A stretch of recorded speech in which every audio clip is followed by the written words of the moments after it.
Mesdames et messieurs, bonjour à toutes et à tous, bienvenue sur un autre épisode. Aujourd'hui, nous allons évoluer dans notre message intitulé L'homme spirituel, le reflet de Christ. Deuxième partie, toujours avec l'apôtre Joshua Selman. Alors la dernière fois, on avait conclu d'accord qu'il existe trois types d'hommes ou trois types de chrétiens et on avait vu que le premier type d'homme ou de chrétien, eh bien c'est l'homme naturel, c'est-à-dire le chrétien naturel. Et le deuxième type de chrétien, c'est le chrétien charnel. Et donc, nous avions d'accord développé un peu ce qui recouvre ou l'idéologie d'accord du chrétien charnel. Et c'est à ce point que nous allons évoluer aujourd'hui. Alléluia. Beaucoup de chrétiens sont malheureusement encore à l'état charnel. À l'état charnel à cause de nos pensées, nos façons de penser et de réfléchir, nos façons de voir les choses, nos perspectives, nos croyances, toujours à l'état charnel à cause de nos désirs charnels, nos désirs qui nous poussent et qui nous contrôlent la plupart du temps. À l'état charnel toujours parce que, eh bien, beaucoup de chrétiens aujourd'hui ont du mal, d'accord, à s'attacher à la voix du Saint-Esprit.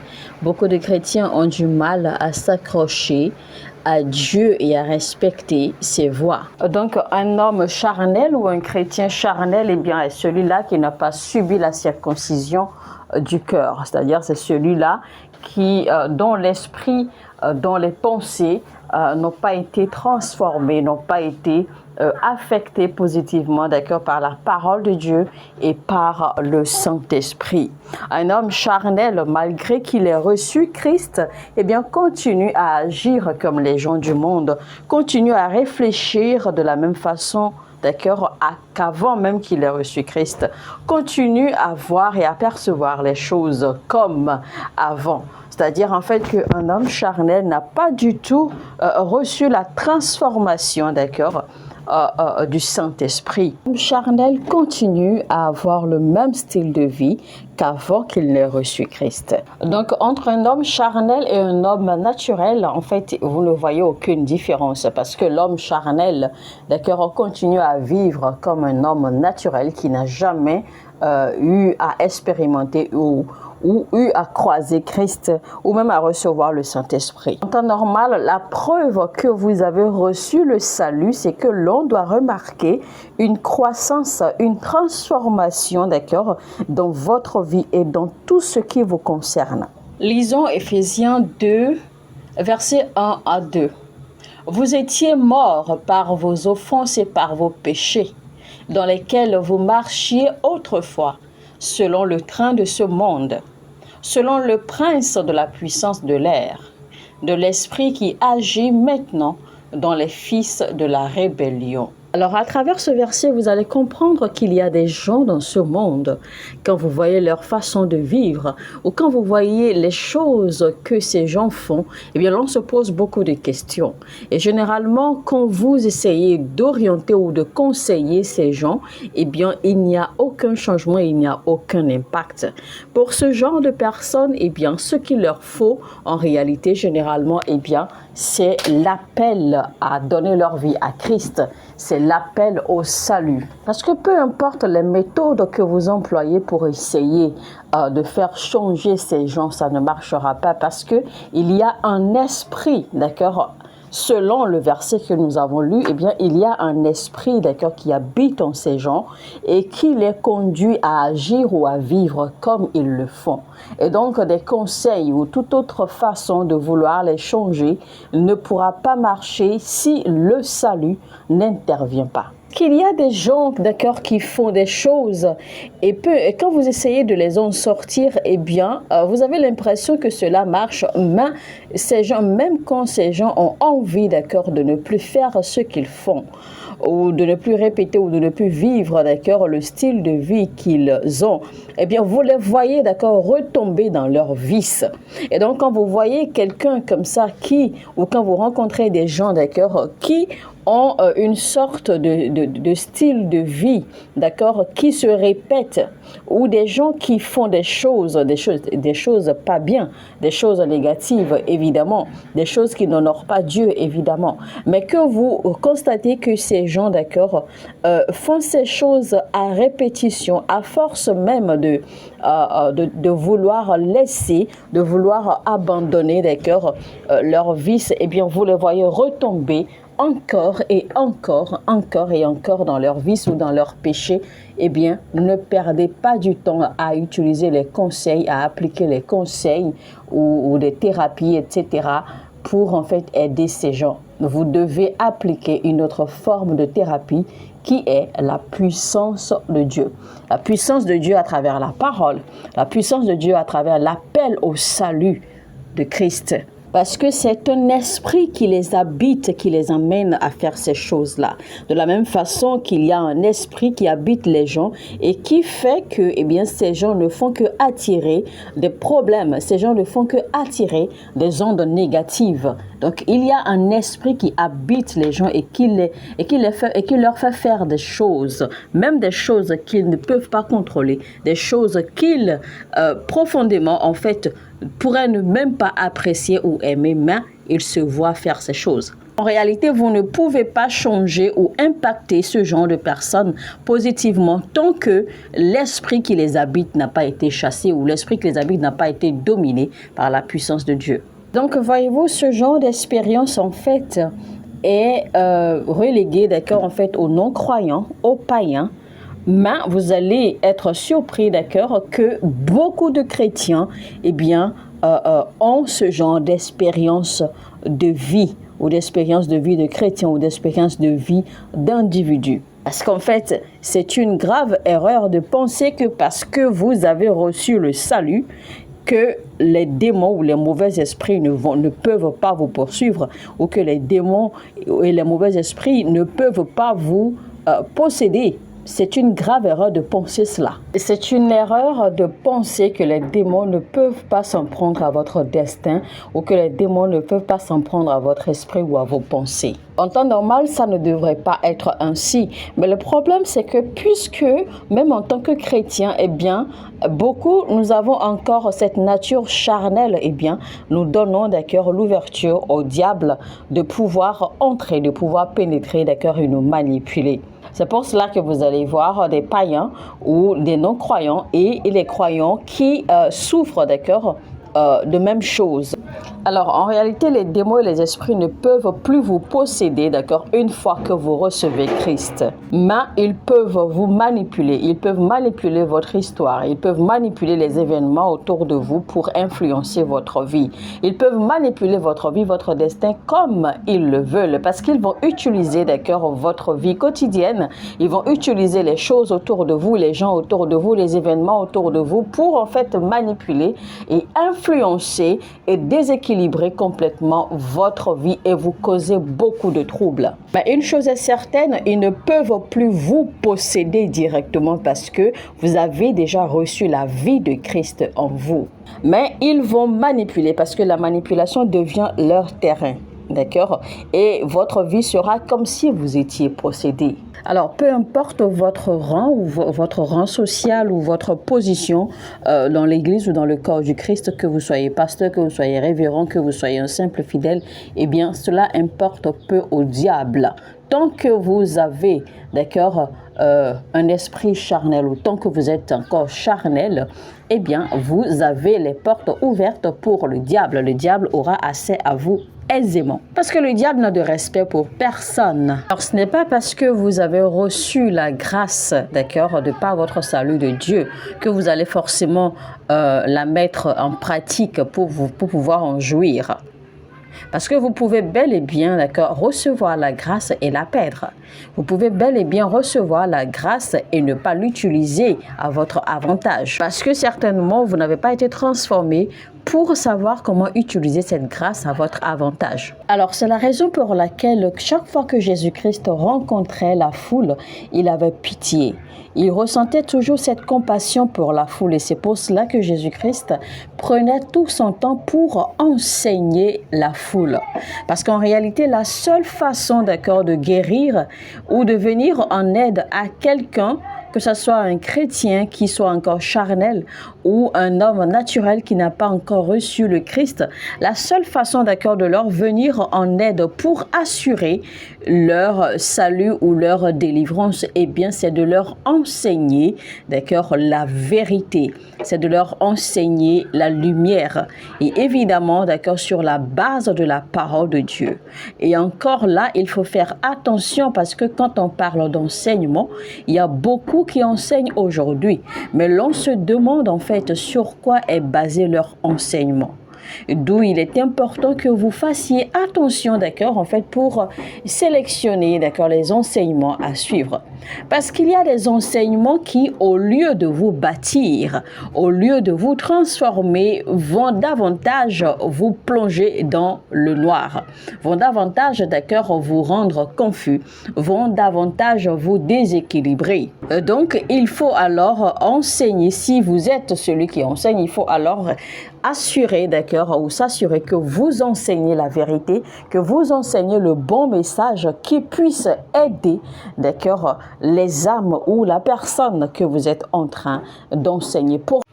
Parce qu'en réalité, l'enseignement, d'accord, est la meilleure façon de guérir, d'accord, de gens ou les gens, de personnes qui sont dans ces situations. Donc, si vous êtes prédicateur et ou enseignant et que c'est vous qui enseignez un peuple ou une foule qui est dans le besoin, d'accord, dans le cas de figure, eh bien, assurez-vous que vous enseignez une doctrine qui est équilibrée, basée sur la parole de Dieu, la vérité et la lumière de Christ, et également équilibrée, d'accord, et renforcée avec la puissance de Dieu pour pouvoir produire, eh bien, un effet, d'accord, dans la vie des gens que vous enseignez. Alors, un homme charnel ou un individu charnel a besoin plus que de conseils, a besoin plus que de lire les livres, a besoin plus que de direction et d'orientation. Un homme charnel a plutôt besoin de se soumettre au ministère de la parole de Dieu à travers un enseignant ou un prédicateur de la parole de Dieu. C'est seulement à ce moment-là que le processus de sa transition à devenir un homme spirituel va démarrer. Maintenant, nous allons parler de l'homme spirituel.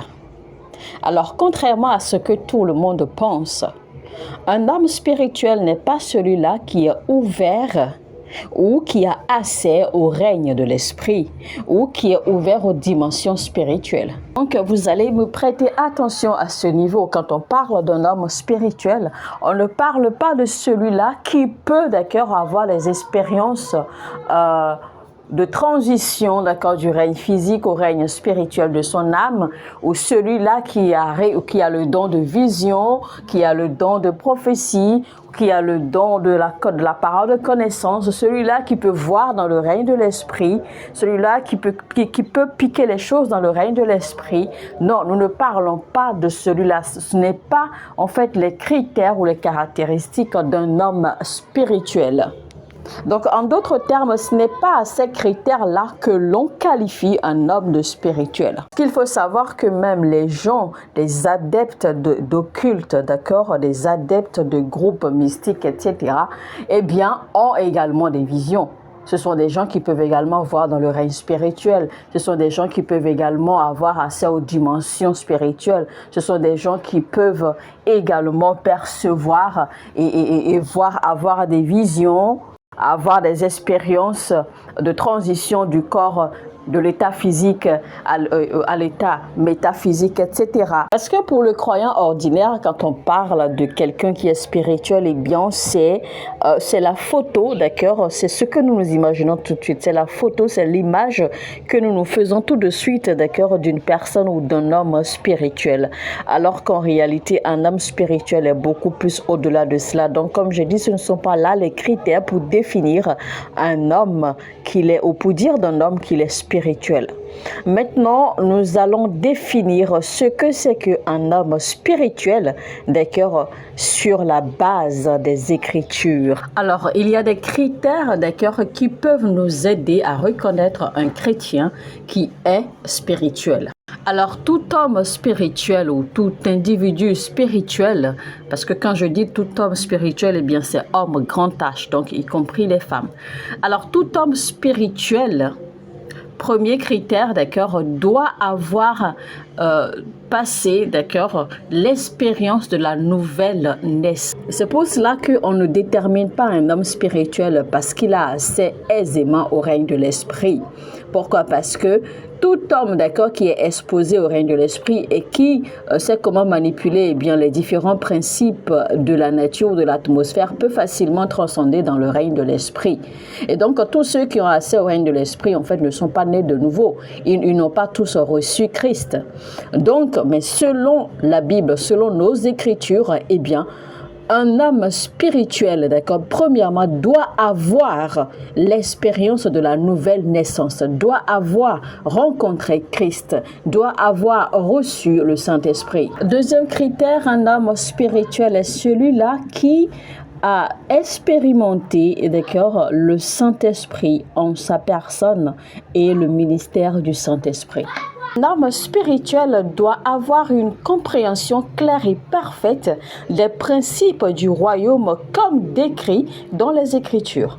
Il ne s'agit pas là juste de quelqu'un qui a été à l'école biblique ou qui a été d'accord à la théologie biblique. Quatrième critère à reconnaître, un homme spirituel, c'est celui-là qui a décidé volontairement, délibérément, librement de se soumettre à la seigneurie du Saint-Esprit. Un homme qui a choisi volontairement de se soumettre au leadership du Saint-Esprit. Parce que pour devenir un homme spirituel, eh bien, votre volonté compte. Parce qu'il faut y mettre de la volonté. C'est une décision personnelle et libérale que l'on prend. Il faut souligner, chers amis, au passage, qu'il est extrêmement difficile de se soumettre au leadership du Saint-Esprit à 100%. Il est extrêmement difficile de le faire. Parce que quand vous décidez de vous soumettre au leadership, à la direction du Saint-Esprit, eh bien, soyez certain que votre vie sera complètement bouleversée. Bouleversée dans le sens où le Saint-Esprit prendra le contrôle de votre vie. Et quand le Saint-Esprit prend le contrôle de votre vie, évidemment, les plans que vous avez faits, d'accord, humainement, les décisions, les suggestions, ou les programmations, ou les projets que vous avez établis humainement, eh bien, selon votre volonté, le Saint-Esprit va absolument tout détruire. Parce que, rappelez-vous qu'il est écrit dans la Bible que nos projets ne sont pas les projets de Dieu. Les projets de Dieu pour nous sont différents des nôtres. Et donc, quand vous décidez de vous soumettre alors à la direction exclusive du Saint-Esprit, eh bien, soyez certain que l'ordre que vous avez en fait établi pour votre vie, le style de vie que vous avez choisi de vivre, eh bien, tout cela sera complètement bouleversé parce que Dieu voudra alors établir ses projets, ses plans, ses volontés. Il voudra alors tracer ses voies avec vous. Et donc, évidemment, vos voies ne vont plus compter. Vos projets vont être bouleversés. Vos plans, vos programmations, etc. Tout cela va être complètement bouleversé. Parce qu'à ce moment-là, votre volonté ne comptera plus. Parce que vous avez décidé de suivre exclusivement la volonté du Saint-Esprit. Et c'est en cela même qu'il est difficile pour les gens de se soumettre à la direction du Saint-Esprit. Et c'est pour cela que beaucoup fuient, beaucoup préfèrent, beaucoup choisissent même, d'accord, vivre dans leur volonté et ne pas du tout se soumettre au Saint-Esprit. Parce qu'ils voient, parce qu'ils ne sont pas encore en mesure de laisser, d'accord, de laisser aller ou de se débarrasser de leur voix ou de leur projet ou de leurs pensées personnelles. Donc, il est très, très difficile d'accord, de se soumettre au leadership du Saint-Esprit. Mais c'est le quatrième point quand même qui va déterminer si vous êtes un homme spirituel ou une femme spirituelle en tant que chrétien. Quand vous aurez décidé volontairement de vous soumettre à la direction du Saint-Esprit et que le Saint-Esprit prend le contrôle, à ce moment-là seulement, on pourra voir les traits, les caractères d'un homme spirituel se manifester à travers vous. Il est écrit dans Jérémie 29, verset 11, « Car je connais les projets que j'ai formés sur vous, dit l'Éternel. Ce sont des projets de paix et non de malheur, afin de vous donner un avenir et de l'espérance. » Alors, se soumettre au leadership ou à la conduite du Saint-Esprit, eh bien, est basé sur le fait que vous compreniez clairement que les pensées de Dieu, que les voies de Dieu ne sont pas les vôtres. Parce qu'il est essentiel de comprendre que vous pouvez désirer votre vie, d'accord, d'une certaine manière, d'une certaine façon. Vous pouvez décrire ou dessiner votre vie comme vous l'entendez, mais ce sont là vos désirs et vos projets. Mais en même temps, eh bien, il se peut que vos projets ne concordent pas au plan de Dieu pour votre vie. Il se peut que la vie que vous désirez ou la vie que vous avez dessinée pour vous-même, eh bien, ne correspond pas au plan de Dieu, ne correspond pas à la volonté de Dieu. Et donc, c'est pour cela qu'il est important que quand vous décidez de vous soumettre entièrement à la conduite, au leadership du Saint-Esprit, eh bien, il est primordial que vous compreniez cela afin que cela vous soit plus facile de vous laisser aller, d'accord, à la conduite du Saint-Esprit. Parce qu'il est certain que quand le Saint-Esprit prendra le contrôle de votre vie, eh bien, il va bouleverser beaucoup de choses parce que le Saint-Esprit va s'assurer que vous restiez dans la ligne de la volonté parfaite, dans la ligne des plans que Dieu a pour vous. Et malheureusement, cela ne plaît pas beaucoup à beaucoup de personnes ou à plusieurs personnes et c'est pour cela qu'il est difficile pour la plupart de se soumettre à la conduite du Saint-Esprit. Alors se soumettre au Saint-Esprit, c'est soumettre sa volonté, ses pensées, ses plans, ses voies et être également en mesure, c'est-à-dire que être prêt à recevoir du Saint-Esprit également, même si cela ne vous convient pas du tout. Vous avez confiance, vous avez la foi en lui parce que vous savez qu'il est l'Esprit du Père Céleste, qu'il a vos intérêts à cœur, qu'il a en fait le meilleur pour vous. Même si pour l'instant, même si au début cela ne paraît pas évident, même si au début cela paraît difficile et compliqué, après, dans l'avenir, vous verrez bien les résultats. Vous verrez bien, d'accord, en fait, que la conduite, la sagesse du Saint-Esprit vous a conduit loin et vous a amené à de nombreuses réalisations. Cela vous maintient surtout dans les plans, dans la volonté de Dieu pour votre destin. Mesdames et messieurs, eh bien, nous sommes arrivés à la fin de la deuxième partie de notre message, l'homme spirituel, le reflet de Christ. Et c'était donc avec l'apôtre Joshua Selman. Si vous avez aimé ce message, n'oubliez surtout pas de liker, cliquez sur le bouton j'aime et partagez également au maximum autant que vous pouvez. Et abonnez-vous à cette chaîne si vous ne l'avez pas encore fait. Activez la cloche de notification afin de ne rater aucun message. Et surtout, restez connectés pour la troisième partie. Sur ce, je vous dis que Dieu vous bénisse et à très bientôt. Shalom. Mon heure a sonné et votre heure a sonné.